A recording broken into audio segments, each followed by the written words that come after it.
I always thought it would be cool if you could go back and listen to the day-to-day of today's highest achievers as it happened, as opposed to 30 years later after they've made it. I believe there's a giant disconnect between ground zero and the top floor because we only see the top floor and the top floor only talks about the top. You know, how valuable would that be? And so it goes without saying, but I believe I'll make it there. And this is the documented journey through each level. My name is Bryson Sessions, and you are listening to the Bed Podcast. So I'm looking at my recordings on my voice memos app. In case you don't know, it's just a default app on an iPhone. Click it, click record. You record all your voice memos, whatever. So I'm looking at it. And before what I'm about to say, what am I saying? Before, I don't know what I'm trying to say. So I label so for example, as soon as I'm done recording this, I name it so that I can see episode 285 and 286 or 3. I'm out of breath. Yes, I did walk up my stairs. I'm out of breath.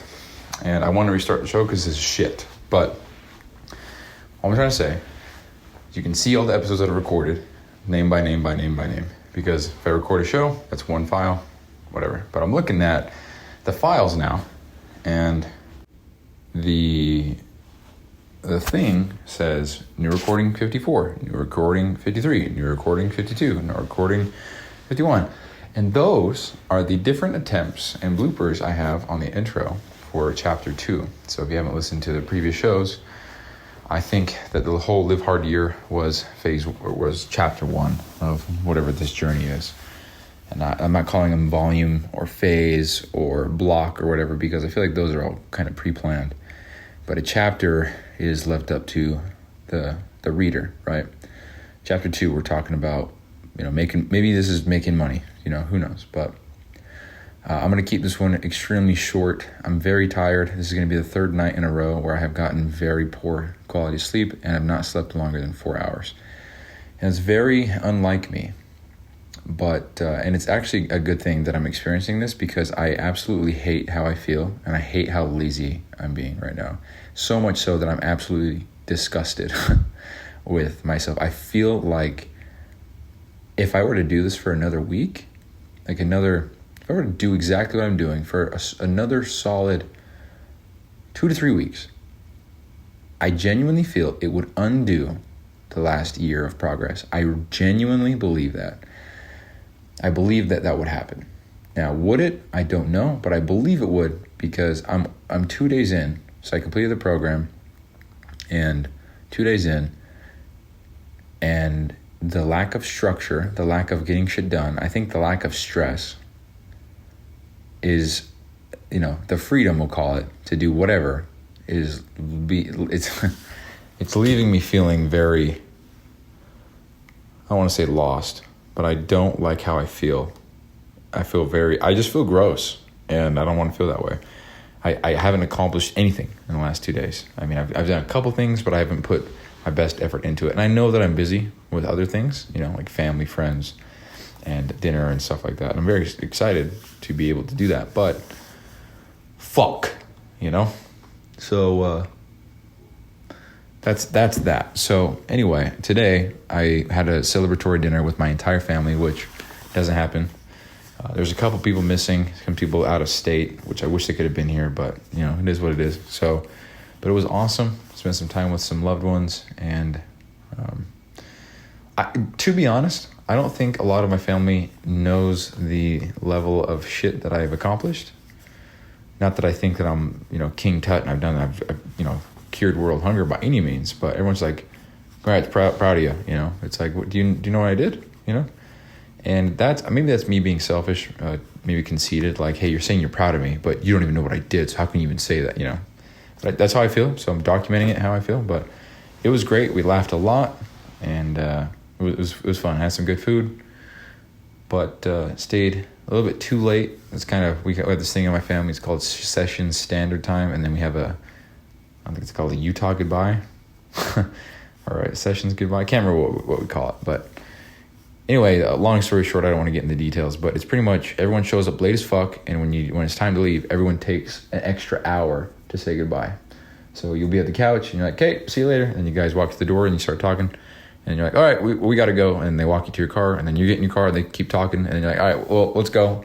And you put your car in drive, and then you start talking again, and then you're like, okay, well, for real, let's go, and then you go, as opposed to just saying, okay, bye, and leaving. So super random show, but yeah, I think the main point I wanted to drive home, because I am going to end it right now, is I did a full year of this shit, and it's taken 2 days of me kind of being purposefully way off to feel so shitty again.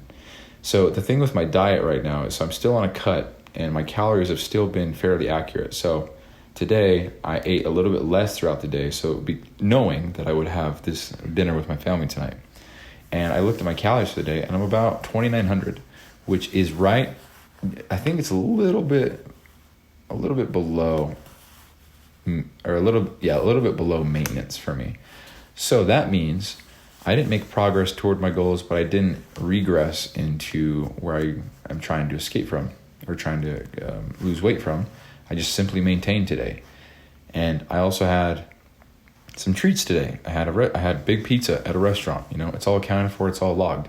And it might be off by 100, 200 calories, because right now I don't know the exact brand, the exact calories, the exact nutrition, but I'm tracking what I eat, and I'm trying to, not stress the small stuff. And I know the small stuff does add up, but I'm not competing in any bodybuilding show. And as long as I'm in a deficit, I will make progress towards my goals.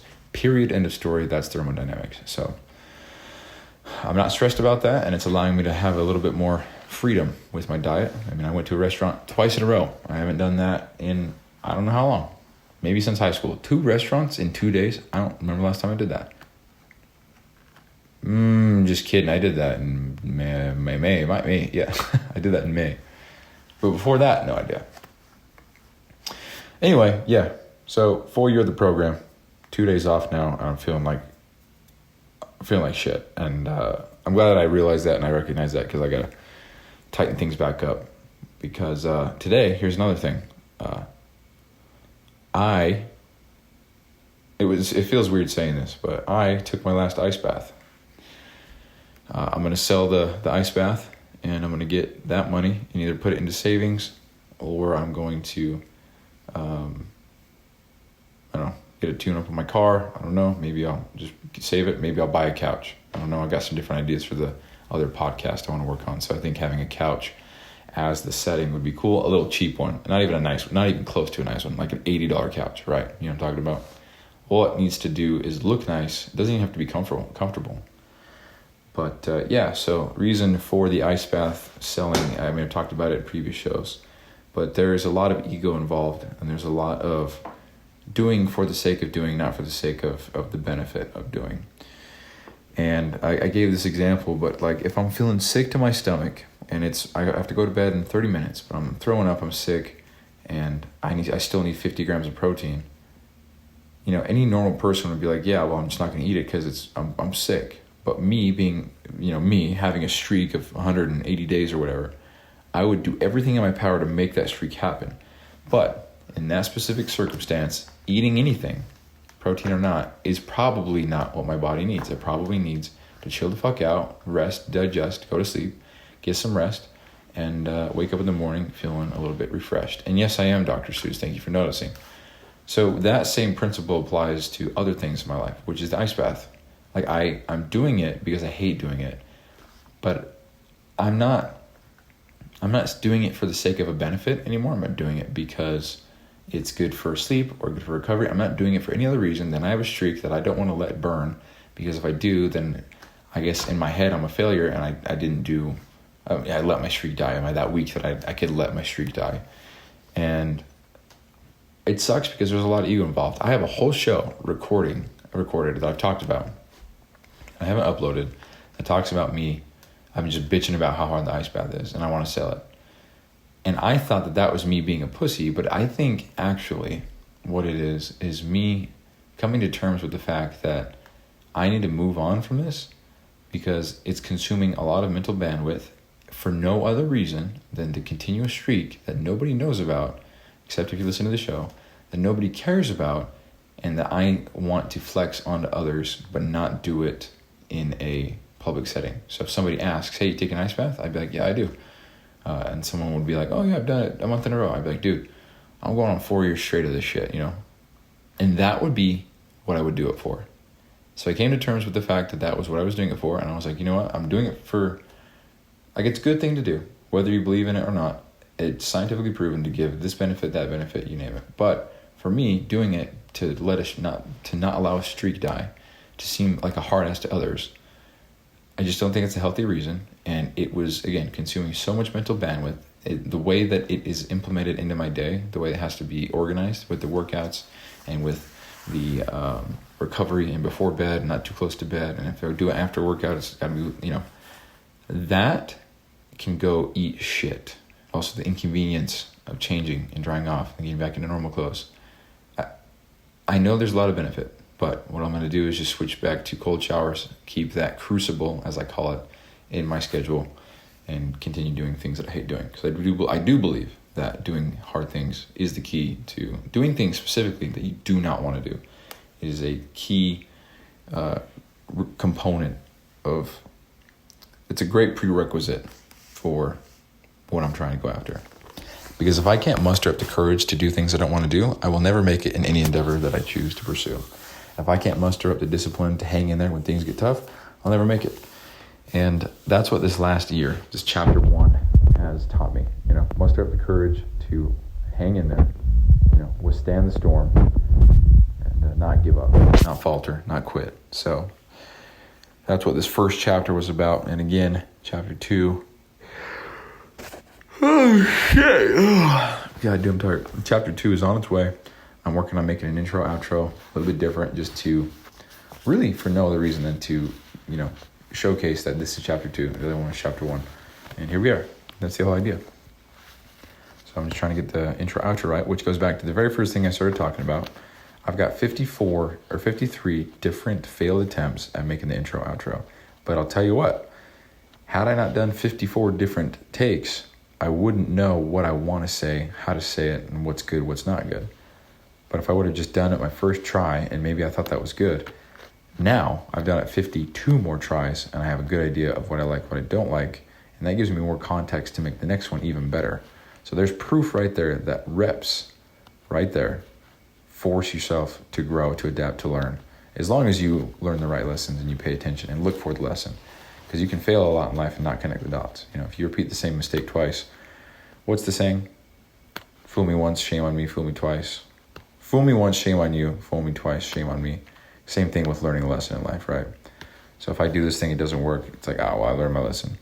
If I do it again, it doesn't work, it's like, dude, I learned my lesson, but I either forgot or choose to be negligent here. And I did the same thing again.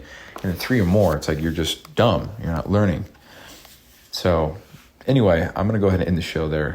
I've recorded this whole show with my eyes closed, sitting in my office chair with my head on the backrest. I guess like partly dreaming. So if I said any weird shit, then I was dreaming. So, yeah, disclaimer. If I say any weird shit ever in this whole entire show, I'm dreaming and I don't mean it, okay? Someone's going to take that and laminate it or some shit. I'm just playing. Can't say anything, dude. People are fucking weird. But, yeah, that's the show. So it's July 2024. It's Tuesday night. It's 10:45 p.m. And I'm going to sleep, guys. Oh, shit. Good night. Hey, thanks for listening, and quick reminder here. So this podcast doesn't prioritize professionalism or quality at all. It's just meant to be a shoot from the hip type podcast with the intent just to get a quick message out. So some episodes might be inaudible in 30 seconds, and others might be 45 minutes and super crisp sounding. So all these are being made so that by episode 7,305, which is 20 years, we can come back and see the entire playbook of how I made it to wherever I'm going. So thank you so much for listening. I really appreciate it. I'll talk to you soon.